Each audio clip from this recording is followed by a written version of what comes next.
कराची के इलाके औरंगी टाउन में खातून और बच्चों पर सफाकाना हमले का मुलजिम गिरफ्तार कर लिया गया। मुलजिम समीर अली खातून के शौहर का कज़न है। पुलिस के मुताबिक मुलजिम ने 3 रोज़ कबल खातून और 2 बच्चों को तेज़ धार आले से जख्मी किया था।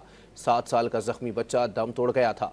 गिरफ्तार मुलजिम समीर मुतासरा खातून के शौहर का कज़न है, जिसने खातून से दस्त दराजी के दौरान मज़ाहमत पर खातून और उनके बच्चों को जख्मी कर दिया था। पुलिस के मुताबिक मुलजिम ने 3 रोज़ कबल खातून और 2 बच्चों को तेज़ धार आले से जख्मी किया था। 7 साल का जख्मी बच्चा दम तोड़ गया था।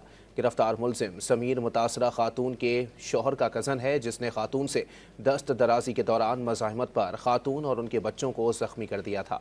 पुलिस के मुताबिक मुलजिम ने 3 रोज़ कबल खातून और 2 बच्चों को तेज़ धार आले से जख्मी किया था। 7 साल का जख्मी बच्चा दम तोड़ गया था।